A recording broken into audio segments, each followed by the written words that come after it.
that keeps this topic, stress and anxiety as well, really kind of near and dear to me. So about 5 years ago, I was actually diagnosed with celiac disease.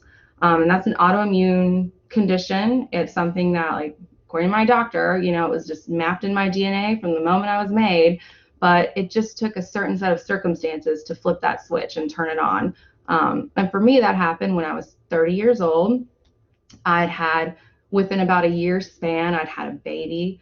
I started a new job, and I started, as we'll see later, didn't recognize it then, but now a bit of this imposter syndrome coming into this new field and really trying to like show my stuff. But needless to say, it wore my body down and it told me.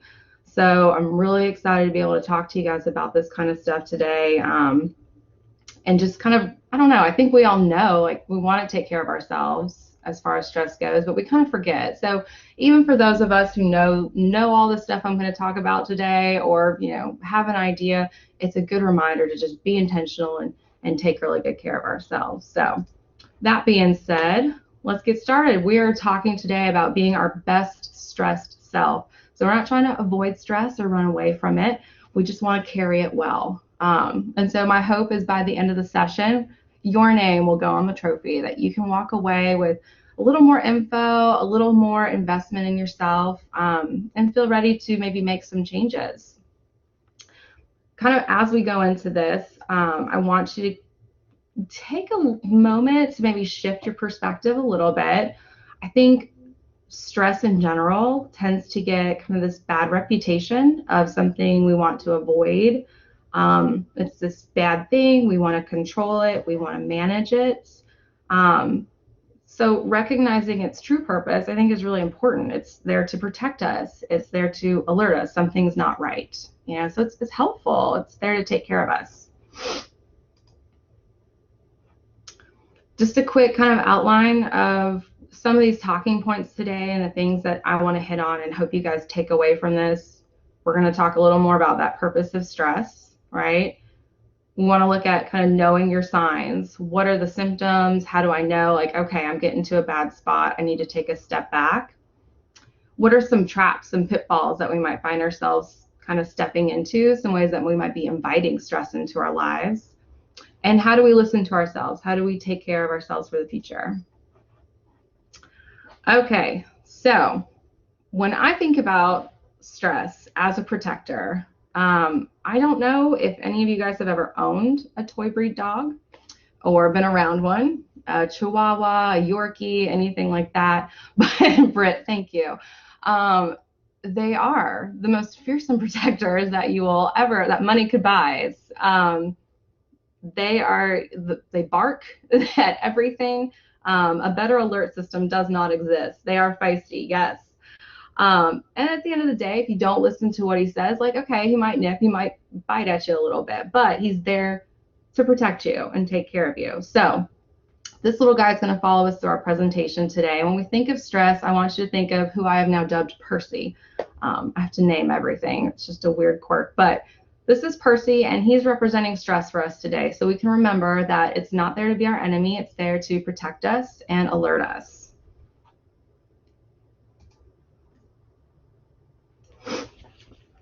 So stress is a warning sign something's not right, right? So it's looking out for our safety. It's looking out for our well-being, our happiness, our overall health. It's, at the core of it, there's this, of course, that fight or flight system that we have that's, from the olden days of being in the woods and, oh, is there a threat around the corner?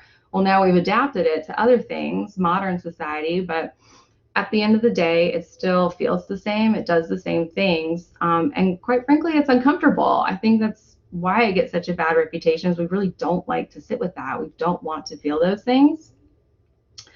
So we have this alarm system. It's saying, hey, something's going on. It's a threat to your happiness, threat to your safety. And we really have to decide whether we are willing to listen and address what it's actually reacting to. So what are some of those signs that something isn't right? How does it start speaking up and saying, hey, pay attention to me? I think some of the more common ones people think of, like heart racing, shortness of breath, lots of worry, crying spells. And you'll notice a lot of these are physical too. That's definitely not the only area that we experience stress. There's physical, emotional, cognitive, but I think these are the ones that are the most uncomfortable. So they're kind of the things that come to mind first. If you guys in the chat comments, if there's any other warning signs or things that you might notice with yourself, just feel free to share. Some of the less obvious signs, some things that we don't necessarily think about when it comes to stress, are things, hey, look here, Ashton, irritability right there, very cool. So less obvious signs, irritability, getting snappish, having mood swings, that emotional side of things. It's like nobody knows whether you're here, there, up, down. It's just kind of stay away, right? So we get really irritable. We don't necessarily have the energy to address anything else. I use this kind of analogy of like having a backpack, and that backpack is full. And so it does not take much now. Like I can't even put a pencil in there and it's going to spill over. So everything people are bringing to you, there's just spillover. I have nothing for you. Stress eating. Thank you for saying it. That's definitely my thing. I think my doctor, what did he call it? He called it like COVID-12 or something. I was like, excuse me, sir. First of all, yeah, so with the stress of COVID, a lot of us have put on a little bit of weight. Maybe we're not going to the gym as much, but that's a really common thing, just stress in general. We might eat more, we might eat less. I know for me, it's this weird little relationship where a little bit of stress, I want to eat more. But then when the stress gets too high and I stop eating, that's when we've got the problem and it's time to back up. But it can go either way. Also, like with appetite changes, any kind of GI upset, nausea, any like reflux, things like that. They call the stomach like your second brain. It's got such a close relationship with your brain and how you feel. That it's just very in tune with it. You ask any kid, like if they're nervous, you say, well, where do you feel that? And they'll put their hand on their tummy. It tells us how we feel. So very in tune with what's going on. Trouble concentrating. I have a lot of students that'll come in pretty sure that they have like, ADD or ADHD. And when we get down to it, it's like, well, you're just really stressed out. You have no more like mental room to think of and concentrate and learn. When we are stressed, we talked about a little bit about that fight or flight experience. That's one area of the brain, like far away from critical thinking and concentration and focus. And all of our blood rushes there, and there's just nothing left. There's no resources for that really important, like higher order thinking that we need in order to, say, do our jobs. You might see sleep changes if you're stressed out, lots of waking throughout the night, trouble going to sleep, and then like Becca had mentioned earlier, probably some fatigue as a result. You're tired. Social isolation. I think, again, this comes down to just energy levels and what we have left to give when we're really stressed out. But we kind of pull back from other people, some sooner than others. That's probably one of my first moves, in fact, is just to shut the door and kind of crawl in a cave and be by myself. But that's a really common one. But the hard part is it's not necessarily helpful. And none of these are. Procrastination, that's a really common one. That's going to come up again later, actually, in more the form of like avoidance in general, but kind of trying to put things off. It's like, oh, it's so stressful. I don't want to do that thing. Perfectionism. Britt, we're going to talk about perfectionism too. But it's this vicious little cycle. If I'm stressed about this thing, so I put off the thing, and now I'm really stressed about the thing, and it just spins around and around. It makes it so much worse. So again, these are just some of those signs. And remember, like this itself is secondary. The biggest takeaway is that we have to notice, okay, I'm feeling stressed. Let's take a step back. What's driving that? And just being really curious about that. Being curious about, what could be driving this? What am I willing to do about this even?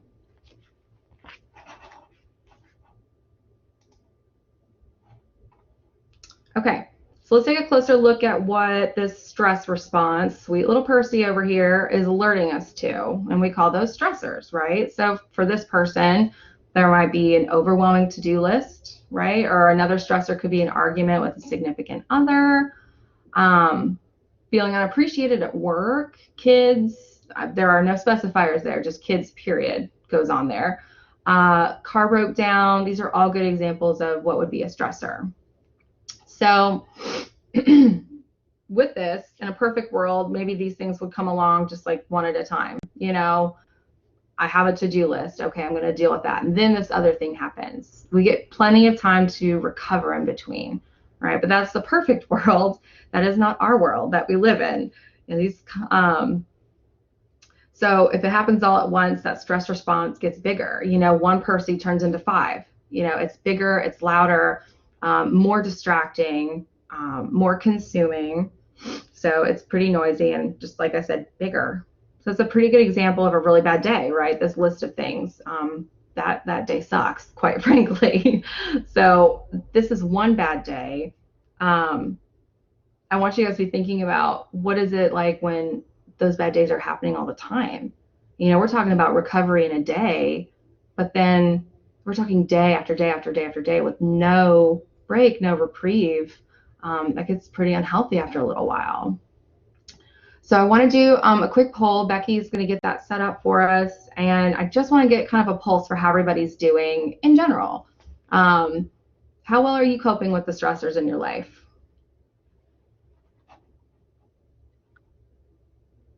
And these are anonymous too. Nobody's going to, if you're struggling, nobody's going to know. This is just between you and the poll.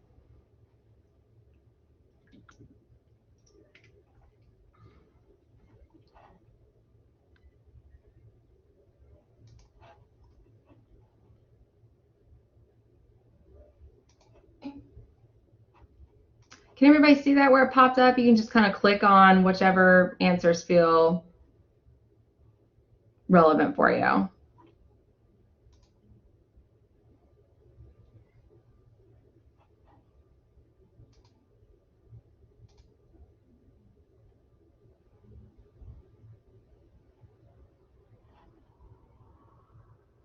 Heidi, you ready for me to end it?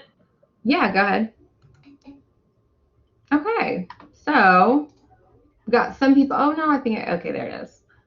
So we've got some people, a lot of us kind of hitting in that middle part there, right? Like average, like so-so, pretty well, kind of fluctuating a little bit. We got some soldiers out there doing really great, and some other soldiers who are struggling a little bit. So we've got a good, I think, variety of folks in here. I think, again, with like doing great, it's really nice to be able to remind yourselves, you know, and kind of reinforce the efforts that you're putting in. And then for like the further end of the spectrum, we'll kind of move into the next one. Those folks who are feeling like they're struggling a little bit more, you know, really taking some time today to think, you know, even if it's not pulling from this particular presentation, but just thinking about like your health and your wellness and your longevity and what you might be willing to do a little bit differently. When we look at a stress response, you can put it on a nice little, you know, kind of informal spectrum here. And we can stray anywhere from the very situational, like that scenario we talked about. One thing happens, then I recover. Then another thing, and I recover, and no big deal. But then we look at the far end of things, that chronic stress response, you know, we're experiencing that all the time. We're really struggling. It feels like there's no time to recover, no time to catch our breath, no time to just think and kind of put the brakes on and get our lives together for a moment. And then, of course, everything in between. So with this, with the chronic end of things, that's where you start to see a lot of people struggling with sickness, or like in my case, like a lovely little autoimmune issue kicked in for me. So we have to look at this and say, okay, well, like, what am I willing to change? So I'll use my own personal example, just because we're not all here to be able to really share easily. But with mine, you know, when I talked about it with my doctor, he's like, okay, well, you eat like a 15-year-old. You have terrible sleep habits because you have a young child. You have a young child. That is very stressful. And you're not coping with your work stress very well. Like at the end of the day, like this is not working. You know, what are you going to be willing to change? I now eat like we'll say like a 23-year-old. I'm not quite up to 35, but I'm working on it. I think I'm managing my stress a lot better, but it's taken that like 5 years to really integrate those changes and make them feel really natural for me.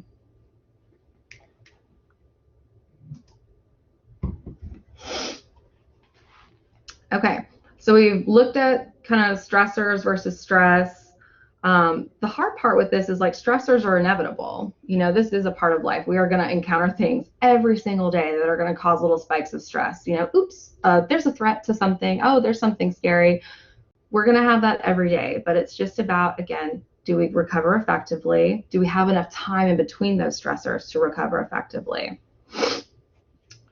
So what I'm going to take us into now is a really simple breathing method. I like it because it's so simple. I think you can really overcomplicate this stuff. So this is called square or even box breathing. I love that, Hazel. If we can't change the situation, change the perspective, 100%. So we're going to take 20 seconds and we're going to just practice the style of breathing. What's really cool about this is what I've learned through, I've done like this really cool biofeedback training where we learn, how your breathing relates to your heart patterns, which relates to your brain waves. If we can regulate our breathing, we'll regulate our heart rate, we'll regulate our brain waves. That helps us feel better, it helps us think better. So we're going to take a 20-second effort with this. We're going to start where the yellow dot is, and we're going to breathe in on a count of 4 and hold it. And then breathe out for a count of 4. Hold on that exhale, and then you'll start again. Okay? So I'm going to start that clock right now.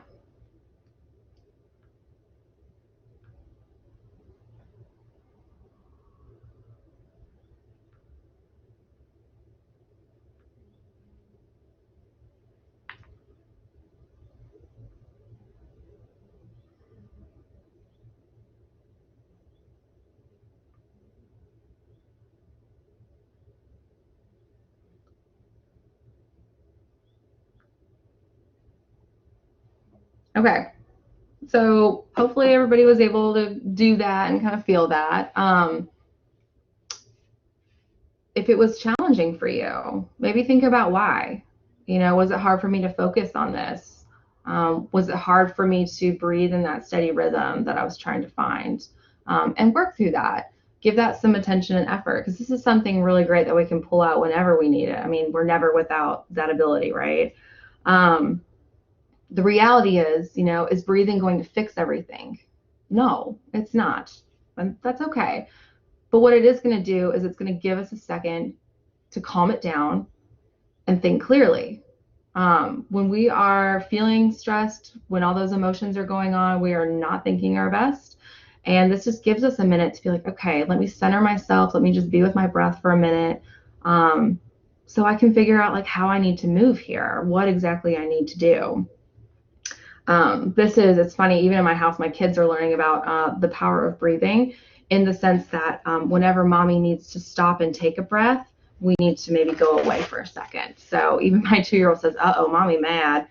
So we are learning many things in the O'Connor household about breathing. We've got Hillary over here with a mindfulness moment. Oh, that looks great. That's awesome. Thank you. And yes, breathing brings that calmness for us to deal with the different situations. Absolutely.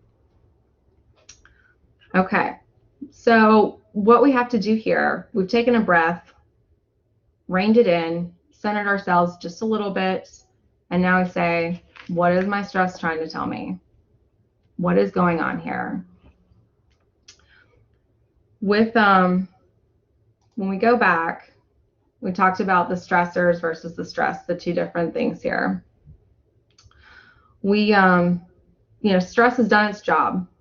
It's notified me, it's told me there's things going on that pose a threat to me. Something just ain't right. Okay. So maybe my response has been some crying episodes. Maybe I've snapped at a coworker.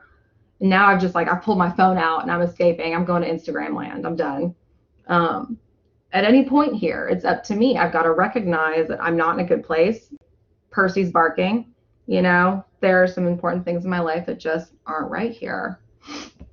And then really at the end of the day, like I've said, what am I willing to do about this? Now, going back to Hazel's point, she brought up a really great point on all of this, is that, are we going to be able to change every single situation? No, but this is our most influential place to start. And at the end of the day, sometimes we do have to just find peace and acceptance, or we have to just adjust how we're looking at things, kind of change our lens a little bit. So for our intents and purposes, what am I willing to do about this? And I think a lot of us get kind of hung up right about here. We find ourselves maybe getting stuck in more of this emotion focused place where we're really focused on our feeling our feels. We might complain to a coworker, totally fine. We can vent. There's nothing wrong with that. Talking about it is great. But then, at the end of the day, we go to bed, we try to sleep it off and try again tomorrow. These are all not terrible things. But are we really fixing it so that we can invest in our tomorrow person, So we're going to be working on shifting to this more curious, solution-focused mindset that serves us a lot better. So moving from emotion-focused to solution-focused. So we want to make change when possible, accept what can't change yet, or, as Hazel put it, change our perspective a little bit. We want to be proactive towards future stressors as well. So we're going to do what we can today. We're going to control and change what we can. And then we're going to be making effort to buffer ourselves to be proactive, to gain resiliency towards those future stressors. And I think between the three of these things, if we're really intentional with this and we're doing a good job here, we're going to be in really good shape.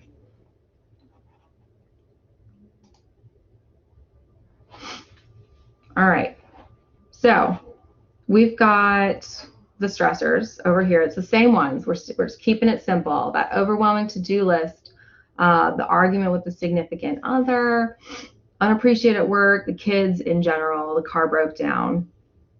So we would start with kind of the simplest. We have to start asking ourselves, what am I willing to do in order to feel better, right? And this is like the miracle list. As we look at it, that's going to be like, okay, yeah, in a perfect world, we would totally do these things. But as I'm looking at it, prioritize tasks, delegate, call my significant other and apologize. I'm not doing that first. Address my concerns with my supervisor. These are all great ideas, but the reality is all of us are looking at this, and there's some that we would be open to, some that feel more important, some that feel doable. And then we're looking at some of these I don't think so. I'm not ready for that one yet, and that's okay. But these are good moments for insight too. If I'm sitting down and if this was my actual list and I'm catching myself saying, I'm not going to be the one to call and apologize, I might want to ask myself, am I really helping myself here? And challenge myself a little bit. So, but regardless, it doesn't matter. You pick something, we move on something. We have to take action. We can't just be stuck and sitting with this, or it's just going to still be there tomorrow, right? So with this, like I said, it's really, that was a really simple way of looking at it, where it's we've got this easy list, this thing that we can challenge ourselves with, but it's just not that simple. We've got player 2 here. He's coming in. So we've got Percy over here, our stress dog. He cares about you. He wants to help. But this next level of things, this is his troublemaking cousin, Jerry. So he thinks he's helping, but he's actually kind of making a lot of these situations worse. So this is otherwise known as self-sabotage. This is, I think, probably one of the biggest areas that we're going to get caught in. I call it a trap for a reason.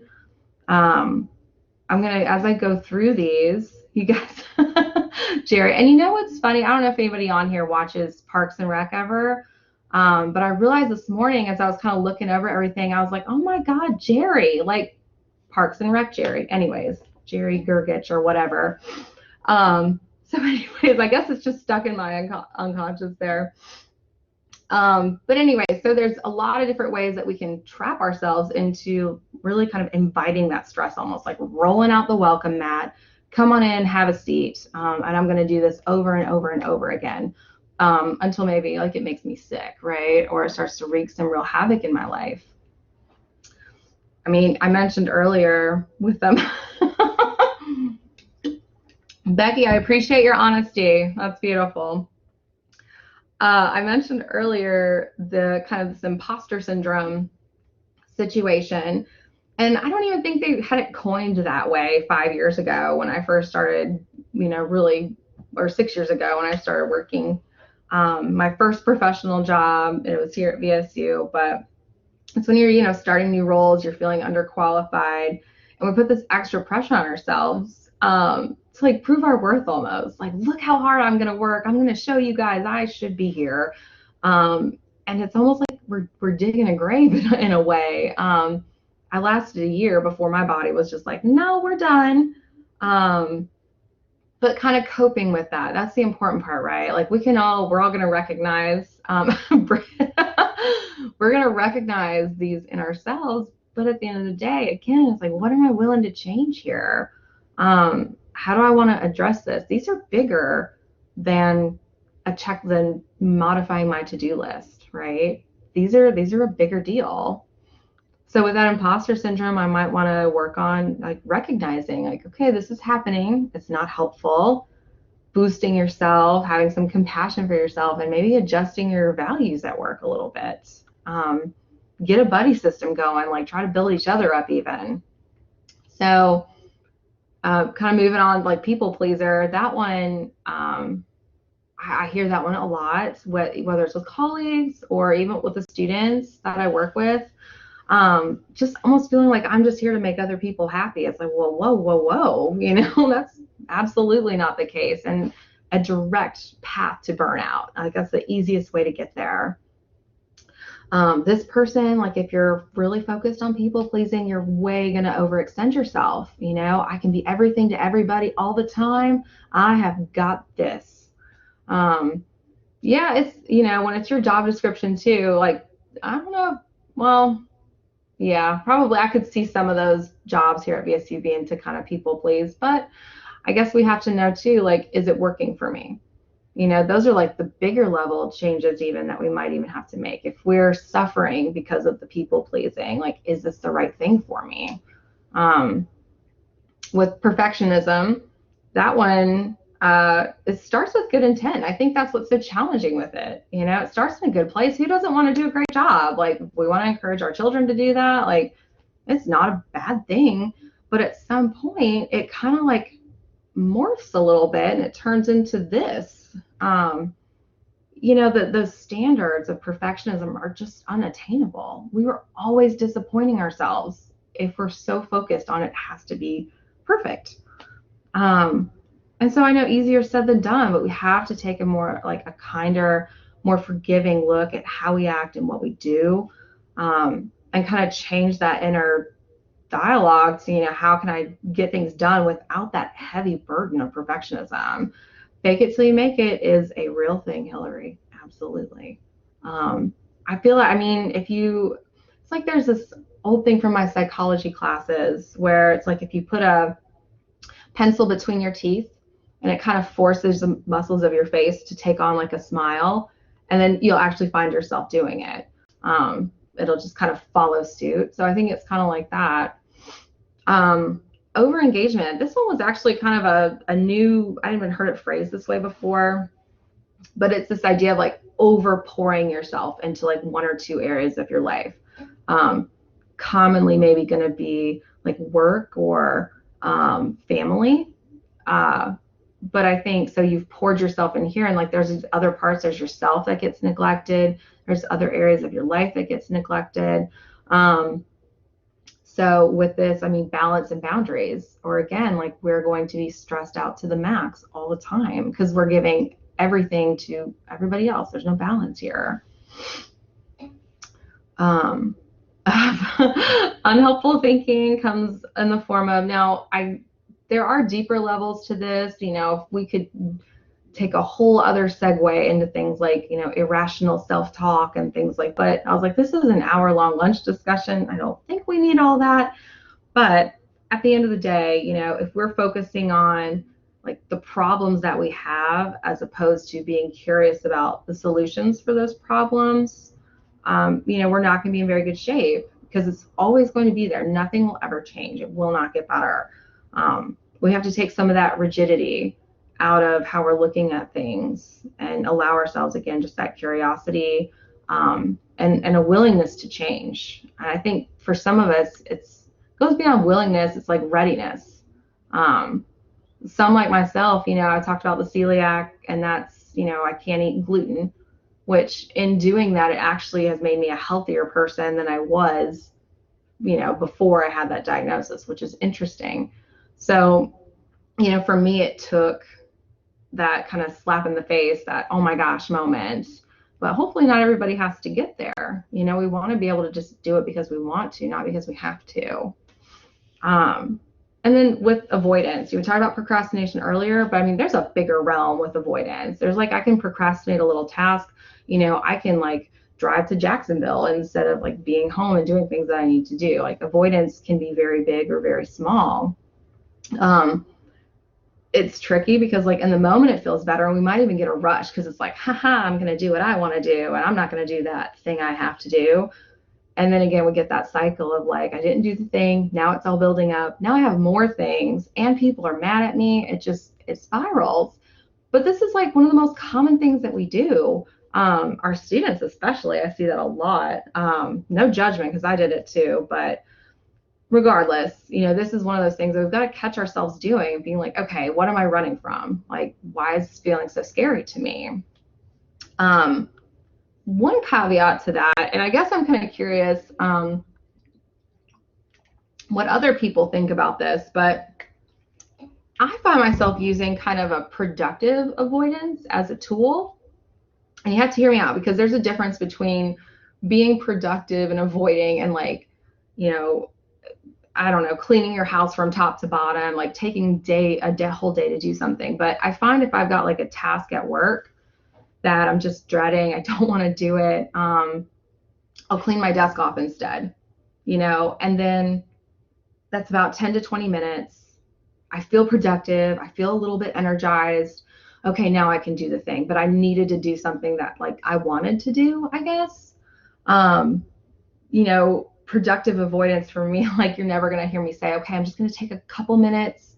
I'm going to chill out. I'm going to, look at my Instagram feed just for a minute. Cause that's a terrible lie. It will not be just a minute. It'll be like an hour long thing. So anyways, I'm just curious, does anybody else do that? Like a productive kind of avoidance, a TikTok type? Yes, exactly. It's those reels. But I find that to be also like a really helpful tool. It's just, again, knowing yourself and knowing that certain things are going to be a dive.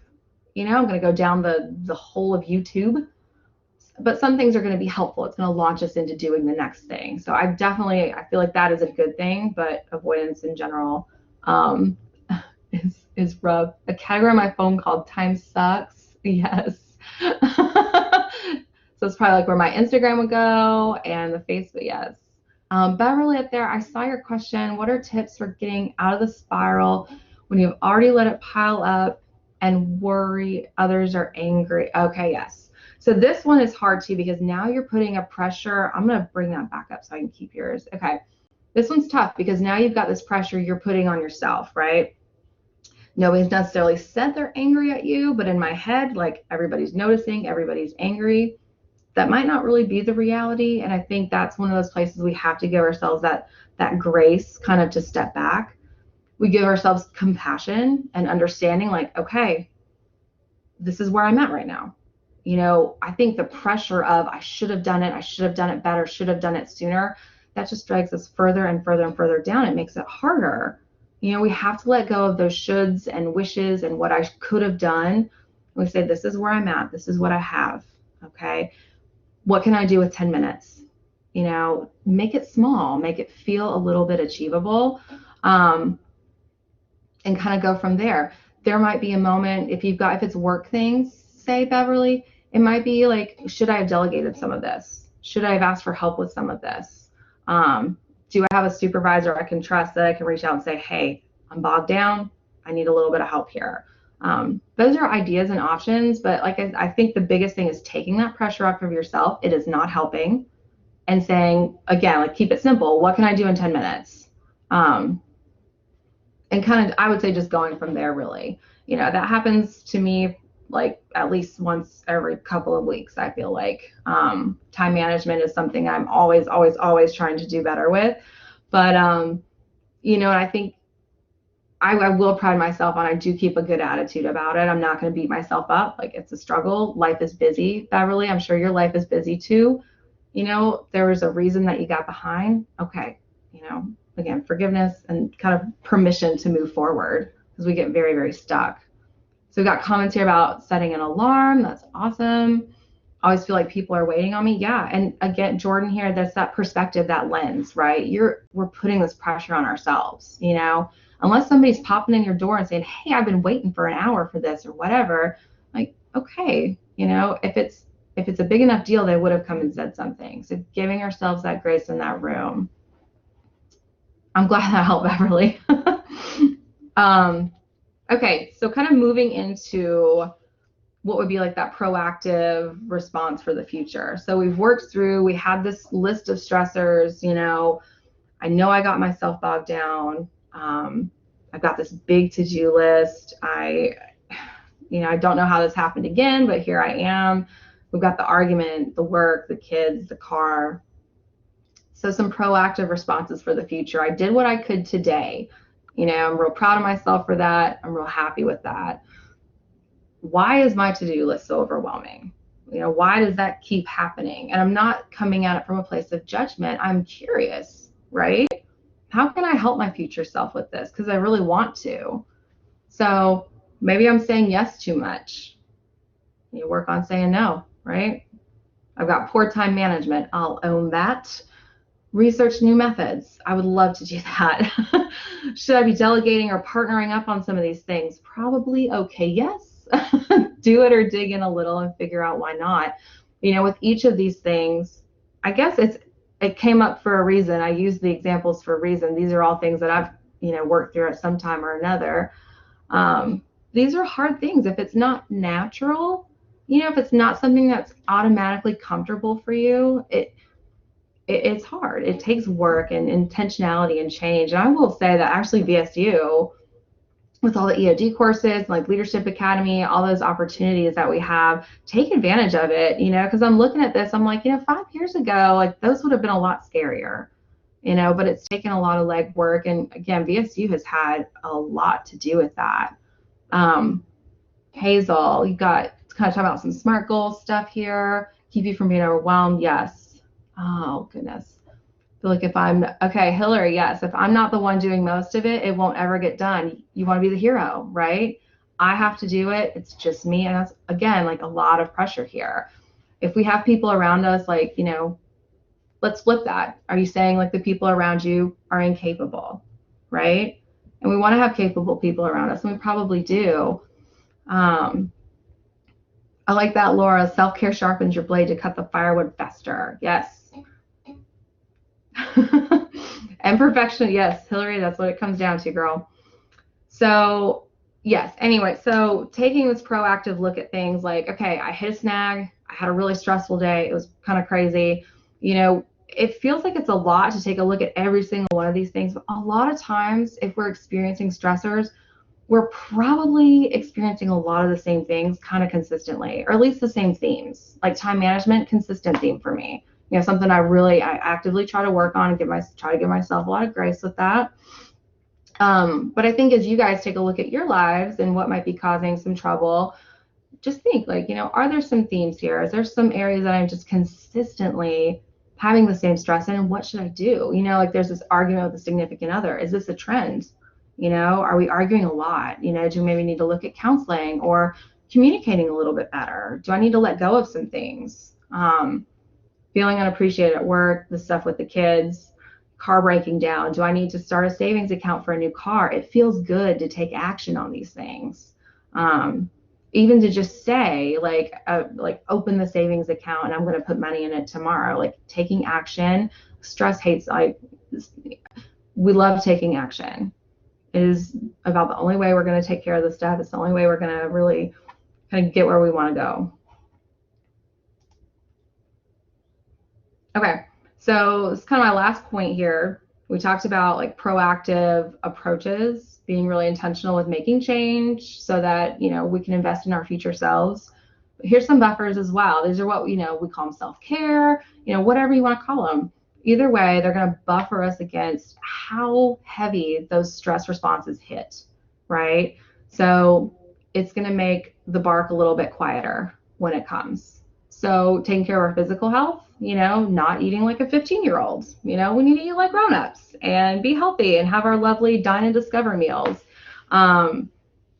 Exercise a little bit. Going back, this is where I want you guys to think about that whiteboard a little bit. Going back to childhood and thinking of like all the ways that I took care of myself, but I didn't even realize it. Like a child organically is just they want to play outside. They want to do all these great things for self-care. And then as adults, we're just like, I don't know, I can't do any of that. I'm too busy or, whatever. Life gets crazy. So tend to your physical health. Find some sort of physical activity that you really like. It's something new every 3 months, but I like that. It keeps it fresh and I enjoy the rotation. Spiritual wellness, it's not necessarily religious in nature, but having some sense of like there's something out there, there's a bigger purpose, something that I'm doing here. So tending to that is just, like I said, like a buffer, another coating. Making sure your relationships are healthy ones. If we're struggling with that, or if we consistently keep finding ourselves in these toxic situations, not the right people, might be time to take some steps back and like reevaluate some things. So making sure that the environment that we're in is a good one. It does not hurt to maybe get outside a little bit. This year alone, it has been, I can't tell you how many people I've talked to. I'm just like, when's the last time you were outside? If people at the prison are going outside more often than you, we have a problem. Like, that's not good enough. Connecting with nature, our brains love it. So finding chances to get outside, hobbies, having fun. I've had a lot of people where I'll talk to them like, okay, well, like I said before, what do you like to do? What do you enjoy? Oh, I don't know. I watch Netflix, So we can take what we used to do as children. That was what we naturally were inclined to do. And then, life changed us. It hardened us. And now, we can take a look back and say, I loved rollerblading, and I've marked it on my calendar when I was actually doing this presentation. I said, dang it, I used to love rollerblading and my kid has rollerblades. Why don't I have some? So take a minute, think back to the things you used to love to do. If you wanted to be outside, if you rode bikes, go do those things. Find ways to bring fulfillment into your life as well. Whether it's I'm not where I want to be in my career, or I'm not where I want to be in my personal life. Take a look around, be really curious about what's working for you and what's not, and go for it. Make the changes, bring that peace to your life, and just enjoy it. Enjoy the journey, I guess. So that's really kind of the gist of what I had to say today. I wanted to bring kind of a different perspective on stress. We can always go to Google and look at, different ways to take care of ourselves and de-stress with like, breathing and yoga and all kinds of good stuff. But again, I think at the end of the day, if we're not making these important changes, we're not really serving ourselves. And Becky just reminded me, Becky just put a survey for what we did today in the chat room or in the chat box here. And I meant to do this earlier, but I'm going to actually put an article in there as well. This is really my only reference source for what I did today, but it was really good. And I found it to be just a really nice read. It just takes a couple minutes, but nope, I put the wrong one in. Don't read that one. That one wasn't great. It was okay, but it wasn't great. Read the, come back, buddy. There we go. This Harvard Business Review, is self-sabotage burning you out? That one was really, really good. I took a really good look at that and actually learned a couple of things. So highly encourage it. Yeah, so thanks for participating today. I really appreciated the chats. It makes this kind of thing so much easier. I hope you guys, kind of leave today feeling like you can be your best stressed selves. And, reach out to me if you have any questions, or if you have any questions now, by all means, toss them in the chat, or you can speak up. You're very welcome, everybody. Thanks, Janice. I appreciate it. Thank you all so much for coming. And Heidi, thank you for an awesome presentation again. Please take a moment to give us some feedback. We did record the session and we'll put it on our YouTube so that you all have access to it later, and we'll be sharing the slide deck as well with you guys. So thank y'all all for coming. And thanks, everybody. I appreciate it.